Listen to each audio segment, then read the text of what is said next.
Hello, and welcome to this roundup of my 5 favorite romance novels that I read this month. I'm Olivia, your favorite resource for book recommendations you can easily screenshot, and you're watching Random Olive Reads.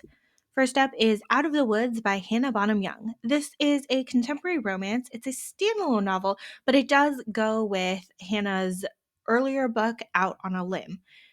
Sarah and Caleb were high school sweethearts and have been married since the age of 19. And Sarah is feeling all sorts of aimless as a wealthy housewife, wanting to build some independence and something of herself to be proud of. And as sweet and caring as Caleb is, he's always swooping in to save the day, making Sarah continue to feel inadequate. Things come to a head at a charity event that does not go well, and it turns into a huge fight with all sorts of resentment and unhappiness bubbling up to the surface. And so Sarah and Caleb are on a couples retreat in the woods to work out their relationship and communication issues. The humor factor here is that they're both indoor people with no physical endurance whatsoever, but the emotional angst is ever present.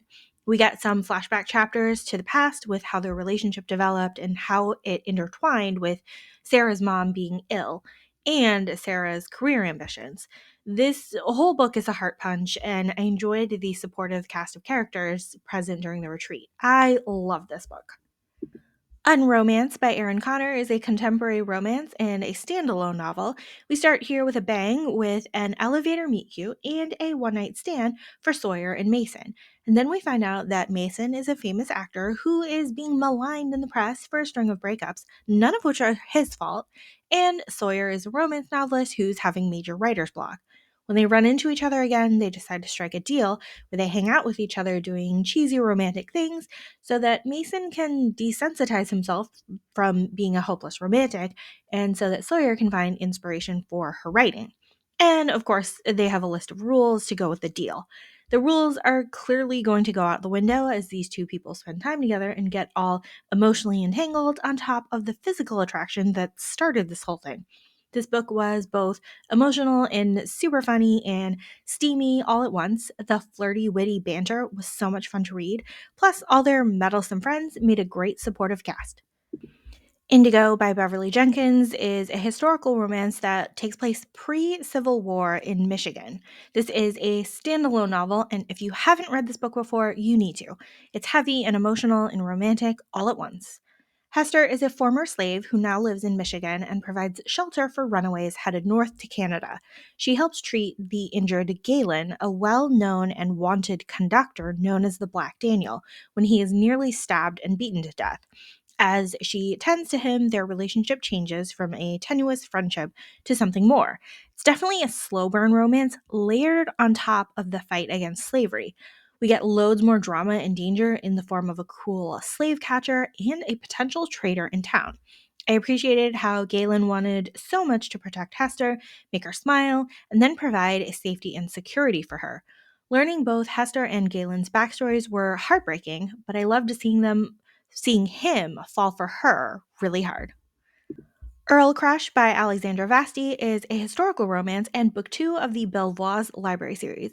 We get to mix a little bit of road trip with a little bit of fake identity and throw in a bit of fake marriage in this romp. The social, awkward, and painfully shy Lydia has shown up at an earl's castle in Scotland to propose a marriage of convenience after 3 years of secret correspondence with a man. Except Arthur the Earl is not who she's been writing to. It was his younger brother pretending to be the Earl. And then the brother might be in some sort of scheme with a rifle part, and Arthur needs Lydia's help to track him down. It was so fun reading these two work together to solve the case, and Arthur was just so impressed by Lydia's cleverness. All the best kind of chaos, yearning, and steam. A Beastly Kind of Earl by Mia Vinci is the prequel novel to the Long Hope Abbey series.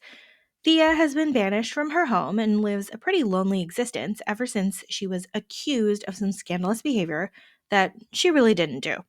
And then her younger sister Helen needs some help eloping with her beau named Beau, and Thea is on the case. Thea and Helen swap places temporarily so Helen can get away, and Thea is supposed to just be spending time at her friend's house party.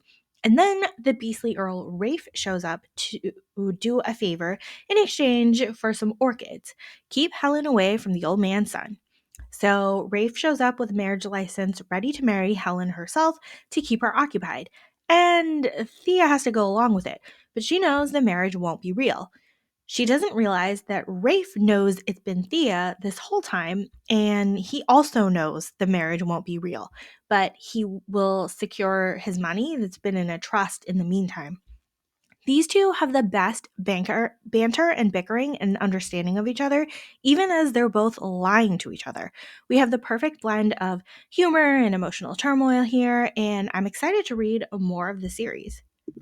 Thank you so much for watching this video. Hopefully you found a book or five to add to your TBR. Links to all of these books are in the description box. Like and subscribe to get updates, and you can follow me on Instagram at randomolive.